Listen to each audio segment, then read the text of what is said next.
kukata kucha mpaka atakapokuwa amemaliza ibada hiyo ya kuchinja. Na hiyo ni kujifananisha kabisa na mahujaji walioko katika nyumba tukufu ya Makkah. Kweli kabisa. Na pia kuna watu ambao wangependa kujua iwapo kuna ibada za usiku, manake wakati wa mwezi mtukufu wa Ramadhani tunajua kuna qiyamul layl, kuna kule kuamka usiku, kuna tarawih, kuna kuamka tahajjud, kuna hizi ibada ambazo zinafungamana na usiku. Je, wakati wa siku hizi 10 za Dhulhijja kuna ibada gani labda kwa muda huo usiku ambazo Muislamu anaweza kujihusisha nazo ili ahakikishe kwamba baraka na faida za siku hizi zimeweza kumfikia kwa kamilifu? Taib.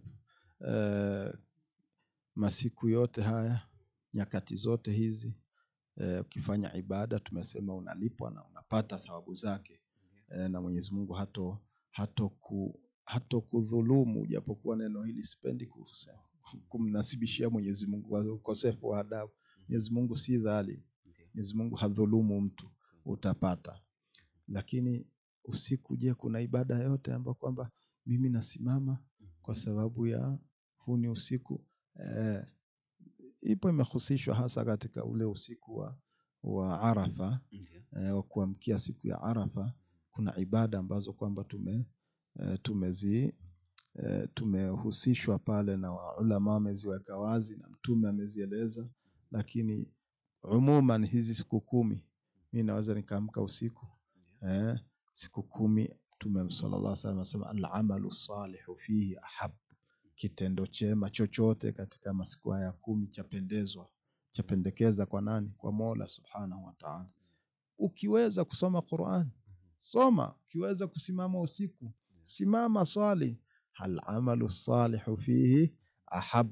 Mwenye haya machache tuliyoyataja muda mfupi uliopita, basi yote haya yanaingia katika al-amalu salihu fihi ahabu, tendo jema ndani yake inawezekana. Lakini tarawih, qiyamul layl vimehusishwa zaidi na mwezi mtukufu wa Ramadhan, ili kuitafuta ile Lailatul Qadr na kuweza kufanya ule mwezi ni tofauti na miezi mingine. Hapa vile vile ibada zote zimekusanyika. Mwenye kufunga mchana anafunga, mwenye kusimama usiku asimame. Al-amalu salihu fihi ahabu, kama alivyosema Bwana Mtume sallallahu alaihi wasallam, tendo jema ndani ya siku haya 10 linapendeza kwa Mwenyezi Mungu Subhanahu. Kwa hivyo mfurahishe Mwenyezi Mungu, mpendezeshe Mwenyezi Mungu, kwamba Mwenyezi Mungu anapenda, basi wacha mimi niamke usiku ni swali rakaa zangu 2. Niko na shida fulani, ni swali rakaa 2 za haja, ni muombe Mwenyezi Mungu katika masiku kama haya. Masiku kama haya ni katika masiku mujarabu ya kujibiwa dua vile vile. Una jambo lako, una shida yako, una haja yako, simama usiku katika masiku kama haya, mwambie Mwenyezi Mungu shida yako. Mwenyezi Mungu atakujibu na atakukidhia haja yako vile vile katika masiku matukufu kama haya.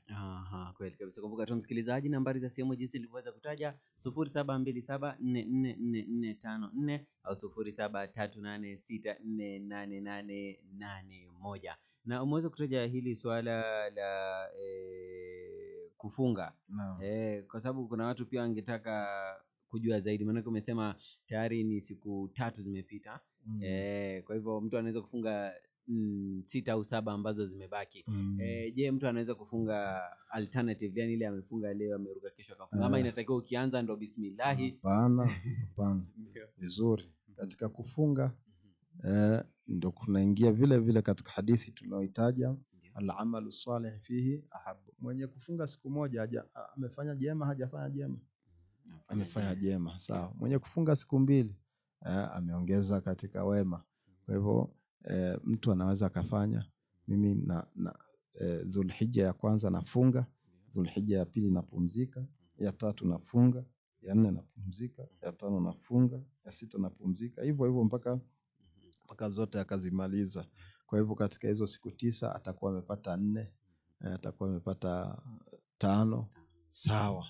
Lakini tunasema kuwa al-amalu salih, kila mtu ajitahidi kwa namna yake. Wapo ambao kwamba wamejiwekea taratibu kwamba mimi nafunga zote. Ndio. Alhamdulillah, Mwenyezi Mungu ajaze kheri.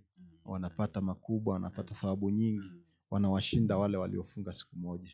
Na tumesema katika hili faliyatanafasil mutanafisun katika jambo la kheri kama hili. Kila mtu aweze kufanya ushindani yeye na nafsi yake na watu wengine. Kwa hivyo mtu anaweza akawa ndani ya hizi siku 10 amefunga siku 9 zote, alhamdulillah, amesaidia watu pengine kadhaa, amefanyia wazazi wake wema, ameunganisha udugu, amefanya swala za usiku, amesoma Qur'ani, amesoma juzu kadhaa za Qur'ani. Kwa hivyo al-amalu salihu fihi ahabbu. Hilo ni swali tumelirudia mara 2 kwa sababu mimi tu simu yangu hii kabla ya kuingia huu mwezi nimepigiwa na watu 2 watatu, bwana tunaanza kufunga lini? Ni kama vile hizi siku 10 ni kufunga tu na ni kama vile watu wanaelewa kuwa hizi siku 10 ni lazima ufanye ufunge. Hapana, tunaeleza sheria ilivyo. Muhimu zaidi, kama mtu uko na afya, kama mtu uko na nafasi, usipitwe na siku ya nini, ya Arafa ya 9 kufunga. Ni sunna, bado inabaki kuwa ni sunna, si lazima, lakini ni sunna ambayo kwamba imetiliwa nguvu zaidi. Kama utapitwa na siku zote, basi ile isikupite. Na ikikupita pia hutopata madhambi hayo, ambao hutopata dhambi hata moja tuseme, lakini utakuwa umepitwa na thawabu nyingi sana. Kwa hivyo tutaanza kufunga lini? Hizo nilikuwa nazipata sana, mpaka nasema kuna mahala gani mimi nitapata nafasi ili watu tuweze kuwakumbusha kwamba kufunga ni muhimu. Kuna Jumatatu, kuna Alhamis, kuna siku za sunna, pamoja na hizi siku 9 au ile siku ya Arafa bado ni sunna. Mwenye kuweza atafunga, mwenye kushindwa tusimwambie wewe umekosa Uislamu, wewe sio Muislamu, umeacha faradhi. Hii si faradhi. Kwa hivyo Mtume ndio maana akatuambia al-amalu salihu fihi ahab, tendo jema lolote lile katika masiku haya 10 lapendeza kwa Mwenyezi Mungu Subhanahu wa Ta'ala. Kweli kabisa. Na umeweza kuangazia hili swala la watu kufunga, na ni swala ambalo lazima tulijadili kwa undani wake, maana watu wengi walidhani kwamba ni lazima bana, kwa sababu ni swala linashabikiwa. Hata mama Maryam alipiga simu sasa tuambia yes, funga yangu sitaenda tu bure, kwa sababu kuna watu pia wangetaka kujua sasa.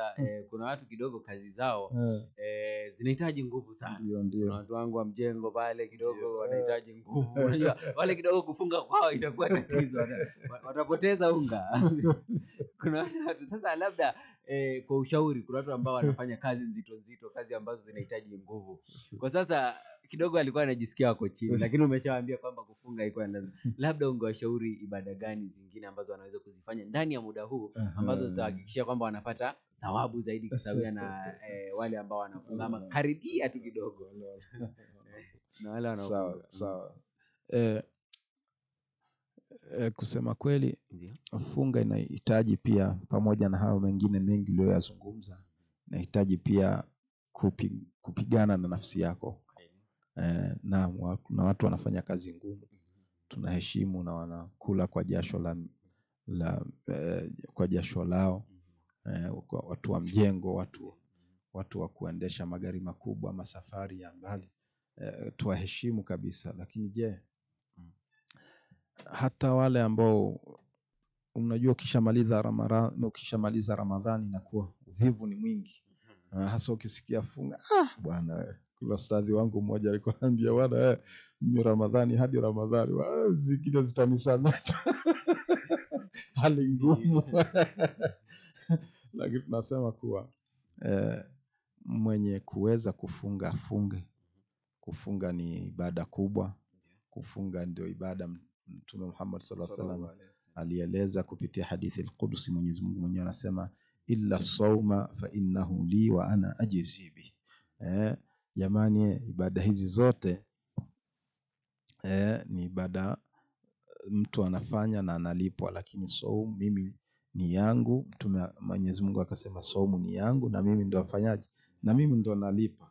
Kwa hiyo kuonyesha kwamba ni ibada unique, ibada farid, ambayo kwamba ya kipekee kabisa. Kwa hiyo mtu yeyote akiweza kufunga, iwe katika masiku au katika Jumatatu au katika Alhamis au katika masiku meupe au katika Ashura au katika Ramadhan anafanya ibada unique ambapo kwamba Mwenyezi Mungu amesema hii ni yangu na mimi nailipa. Kwa hivyo wakati wote ukifunga tu wewe jua kwamba unafanya ibada ambayo Mwenyezi Mungu amesemaje, hii ni yangu na mimi nafanyaje, nailipa mwenyewe. Sio kwa ibada zingine halipi mwenyewe, zingine zimeelezwa mwenye kufanya jambo fulani anapata thawabu 10, mwenye kusoma Qur'ani herufi moja anapata thawabu 10, mwenye kusoma herufi 2 ni 20, mwenye kusoma herufi 3 ni 30. Zote ibada mbalimbali zimeelezwa, mtu akifanya hivi atapata hivi. Isipokuwa saumu Mwenyezi Mungu anasema hii ni yangu na mimi nailipa mwenyewe. Mwenyewe bosi amesema atalipa mwenyewe. Sasa kwa mizani yake. Unajua, kwa hivyo hatusemi hivi kwamba hii ni sunna kwa kuonyesha kwamba watu wadharau wasifanye. Sheikh letu, mwalimu wetu Sheikh Mbaraka hutuambia kuwa zamani ilikuwa mtu anapoambiwa hii ni sunna ndio anaifuata ifanye ile sunna, lakini siku hizi tukiambiwa sunna ndio tu tunakiza kisi ya kuacha. Hii si swala ya sunna tu bwana, yani mtu hataki. Ilikuwa sunna, ukiambiwa sunna ndio uiendee kwa nguvu zote, kwa sababu sunna hizi ndio zinakuja kuunganisha kwenye zile faradhi mapungufu yake. Kwa hivyo kusema kweli, kabla sija kujibu swali lako zuri uliloniuliza, nilikuwa bado na kazi ya kwamba nimesema sunna kueleza ile kisheria na si kwa maana ya istighfafu wala yani kuipunguza makali yake. Kufunga ni muhimu, lakini kufunga katika hizi siku 10 si lazima kwamba mtu asipofunga ameacha wajibu apata dhambi. Mtu akiacha kufunga amekosa thawabu nyingi, lakini hajapata nini? Hajapata dhambi.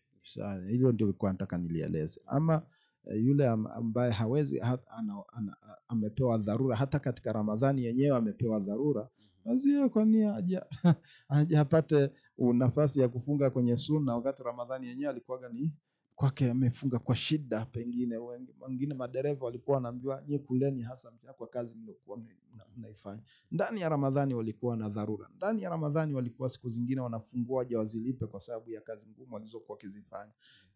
Sembuse katika hii somo ya funga, basi wana nafasi ya kufanya mengine ambayo kwamba yako mengi tumeeleza.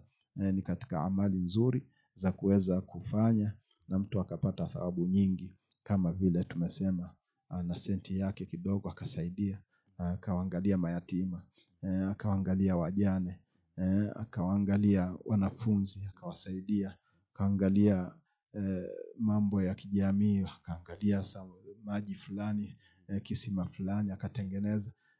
Yote haya yanarudi katika al-amalu salihu fihi ahab, kitendo chema ndani ya masiku kama haya chapendeza kwa Mwenyezi Mungu Subhanahu wa Ta'ala. Kwa hivyo yaangalie, mimi bwana, nafasi yangu, wacha mimi nikirudi kutoka kwenye mjengo usiku, mimi nitasoma juzu 3 kila siku, nasoma juzu 3 na kila siku nasoma juzu 2. Basi na yeye yumo katika kutenda jambo jema katika masiku haya 10, hajampita bure japokuwa hajapata nafasi ya kufunga, na anaweza akapata thawabu nyingi kupitia hizo amali nyingi kuliko hata yule aliyefunga. Kweli kabisa. Hayo yamekuwa ni mafunzo yake Sheikh wetu Sheikh Abdulrahman Yusuf Kutura hapo akituelezea masiku bora zaidi duniani. Na natumai kwamba msikilizaji umeweza kunufaika, umeweza kuelimika ndani ya swala hilo, na ningependa tu labda kwa kumalizia, manake naye muda haunasi, Sheikh wetu ningeomba tu utupe ushauri.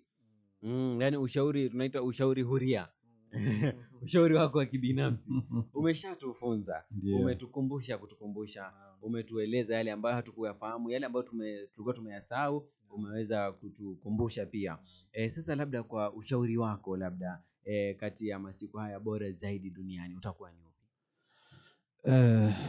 Tukimalizia kipindi chetu kwa siku hii ya leo, kwa fadhila ya Mwenyezi Mungu tumeianza. Kwanza kabisa tuamshukuru mwenyewe, lakini vile vile tuasema kuwa ni bidayat khair, iwe ni mwanzo wa khair. Watu leo ni kama vile tumewa surprise kuwa tumeanza kipindi, kiko hewani, kiko live, mpaka kwenye channel ya YouTube ya Iqra hapa kiko live kinaonekana. na kwenye redio ndo kabisa kinasikika moja kwa moja. Tuwashauri kuwa tuungane pamoja, tuwe pamoja katika kipindi kama hiki cha kila Jumamosi. Tumechagua usiku sana kwa sababu tuko na nia kueleza mambo makubwa makubwa. Watoto watakuwa pengine wengine wamepumzika, watoto wadogo wale wengine, lakini lenga zaidi watu wazima, lenga zaidi wazazi. Masuala mbalimbali tutayazungumza katika kipindi hiki: swala ya ndoa, masuala ya mahusiano, masuala ya mirathi, masuala mbalimbali. Ndio maana kipindi kimeitwa Ukumbi wa Masala ya nini? Ya dini. Tumechaguliwa baada ya Isha, watu tumepumzika saa 2, watu wameshaswali, wamerudi nyumbani, kumetulia. Sasa ndio tunaanza kuzungumza sisi kama wazazi, sisi kama watu wazima, sisi ambao kwamba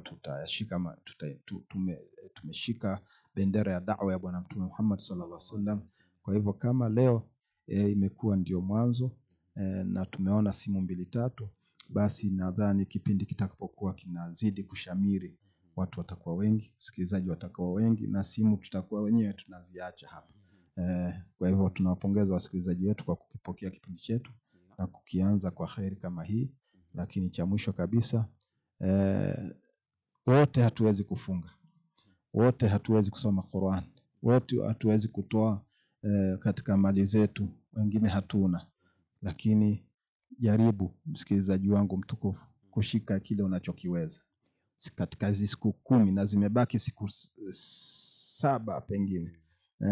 Shika kile unachokiweza. Huu ndio ushauri wangu huria, ambao nimeambiwa ushauri wangu wa bure, kwamba shika, usiwache. Hata wanasema Waarabu, ma la yudraku kulluhu la yutraku kulluhu.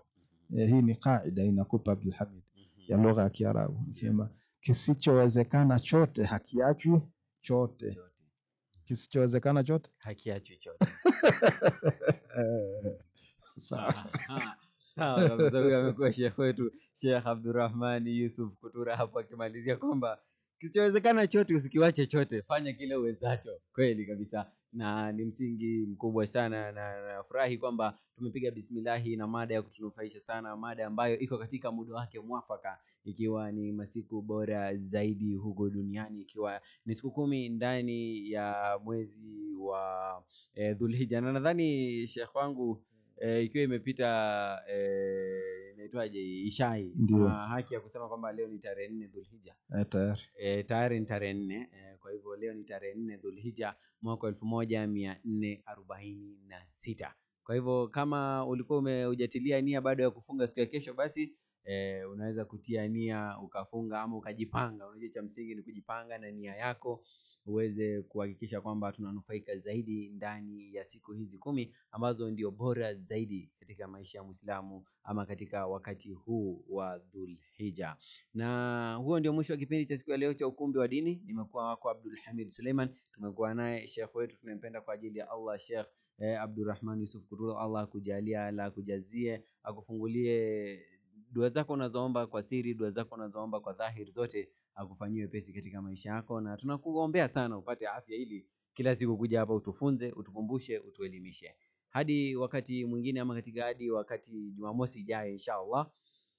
Hadi wakati huo, Allah atulinde, Allah atujalie, Allah akubariki wewe msikilizaji. Assalamu alaikum wa rahmatullahi wa barakatuh.